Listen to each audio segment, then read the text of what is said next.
est-ce que vous avez des conseils à donner à des étudiants en lycée, en classe préparatoire ou en fac et qui se questionnent sur leur orientation plus tard?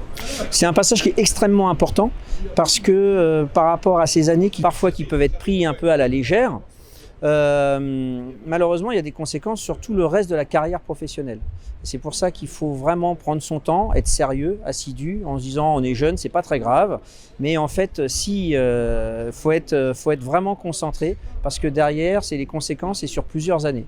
Donc bien prendre le temps, prendre plusieurs conseils différents, de préférence faire des stages pour voir si ça correspond ou pas à ce qu'on a envie, parce qu'il peut arriver qu'on ait une idée préconçue et qui ne corresponde pas réellement au métier. Donc prendre son temps, ça c'est très important, prendre plusieurs avis de personnes différentes et après y aller à fond en fait. Ouais, alors les conseils, c'est profiter de vos années en classe préparatoire parce que ça manque, parce qu'on apprenait beaucoup de choses sur plein de domaines différents qui vont pas forcément vous servir pour votre travail en entreprise, hein, mais qui vont servir globalement en tant qu'humain sur des sujets. Moi, je faisais beaucoup de philosophie sur le corps, c'était trop bien, de mathématiques, d'histoire, d'économie. Donc profitez, ces 2 années qui sont intenses, je sais, mais à la fin, c'est des bons souvenirs. Donc profitez de ça. Et essayer de trouver un petit peu, ça c'est un bon conseil que je peux donner. Je sais que le classement à l'époque, c'était vraiment ce qui comptait le plus pour les étudiants. Le top 15, c'était absolument, top 15 là je parle des écoles de commerce, mais je pense que c'est pareil partout, on regarde que le classement. À part les très très grosses écoles, le reste se vaut plus ou moins. Ce qui va compter, c'est un petit peu l'ambiance qu'il peut y avoir dans les écoles et aussi le secteur dans lequel vous voulez vous projeter. Donc si vous voulez faire de l'art ou travailler dans le domaine de l'art, vous pouvez aller dans des très bonnes écoles qui sont peut-être moins bien classées, mais finalement qui vont plus être intéressants pour vous, pour votre profil. Comment dire, si j'avais un conseil à donner aux étudiants qui vont bientôt arriver sur le marché de l'emploi, et ça je le dis aussi parce que j'ai noté quand même des changements d'habitude dans la gestion de la carrière, je pense que ça peut être intéressant d'imaginer faire toute une carrière dans la même boîte. C'est-à-dire qu'il y a quand même une appétence pour le changement aujourd'hui, et je sais que le marché de l'emploi est meilleur, donc souvent un jeune salarié va avoir tendance à vouloir changer de job si ça se passe mal. Mais il faut savoir qu'à partir de 30 ans, je dirais, 20-30 ans, on va dire, après, une fois qu'on a une certaine expérience, et jusqu'à 40 ans, souvent les salariés sont sous observation des RH et du management. Et autour des 40 ans, si vraiment ils en valent la peine, ils sont sélectionnés pour devenir les cadres de demain, les cadres de la boîte qui pourront finir au conseil de direction. Et il faut avoir en tête que finalement rester dans la même société pendant longtemps, ça peut être une solution. Et donc ça peut jouer aussi dans le choix de la société dans laquelle une personne va.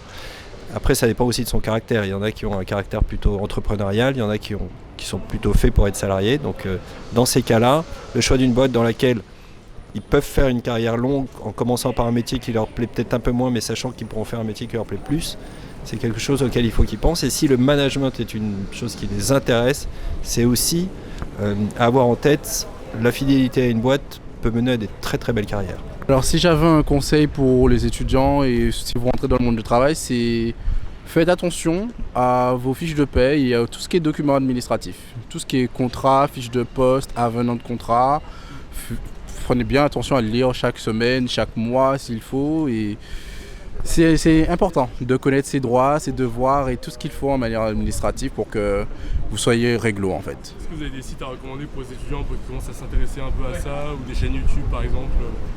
Pas spécialement en tête, mais c'est vraiment généralement les entreprises, même les petites entreprises, elles ont généralement leur site en interne où vous demandez à des personnes qui travaillent au service de RH et en vrai oui. Okay. Parce que les jeunes aujourd'hui, c'est quoi les pièges un peu dans lesquels ils tombent? Ne pas faire attention aux fiches de poste. Ouais. On signe un contrat, on regarde juste la paye et tout, et on ne fait pas attention spécialement à ce qui nous est demandé. Et parfois, on peut nous demander plus de tâches qu'on ne le pensait, et au final, oui, c'est légalement, ça peut poser problème. Essayez, tentez, allez voir ce qui se passe ailleurs, réfléchissez, partagez à plusieurs, échangez entre vous, c'est très important. Il y a des choses qui marcheront, des choses qui ne marcheront pas. De toute façon, il faut entreprendre, il faut tenter, il faut réfléchir. avoir des idées, ne pas se cloisonner sur des faits qui sont déjà exposés. Il faut trouver les contre-vérités, creuser et aller percevoir comment réussir au mieux. Il n'y a pas de petits rêves. On a tous envie de réussir dans un domaine. Moi, j'ai réussi à aller dans un domaine. Ça a duré quelques années. Ça a moins bien marché. J'ai changé de voie et maintenant, ça marche très bien. Donc, ne vous bornez pas à ce que vont vous dire les gens. Ne vous bornez pas aux idées préconçues que l'on trouve dans les médias. Il faut toujours avoir en tête,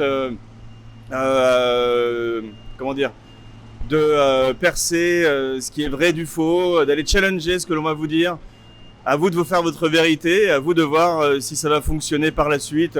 Mais n'hésitez pas, il faut tenter, même après s'il y a des besoins de fonds de roulement, de BFR. Il y a des endroits qui sont assez bien pour trouver des fonds, trouver un peu d'actionnariat, etc.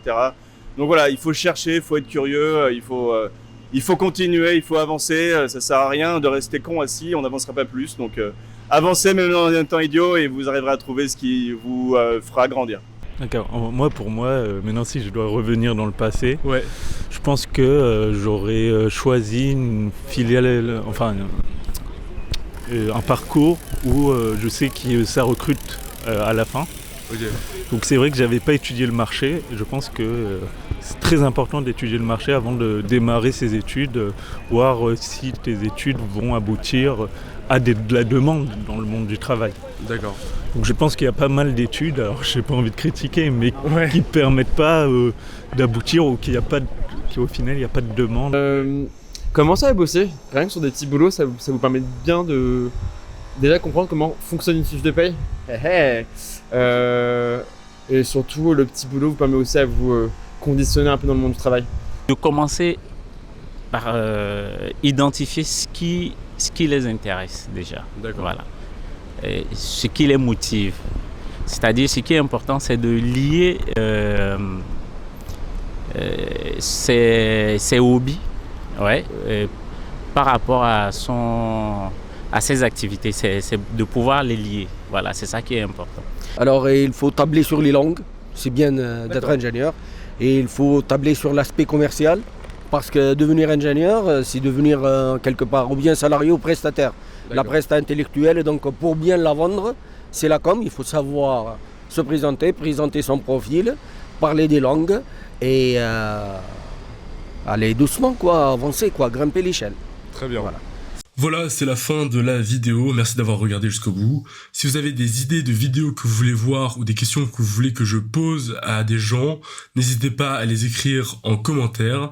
Et puis si vous le pouvez, n'hésitez pas à vous abonner à la chaîne Pain Perdu. Je viens aussi de créer un compte Instagram pour la chaîne. Donc si vous êtes intéressé, n'hésitez pas à aller checker le lien en description. Et sur ce, je vous dis ciao.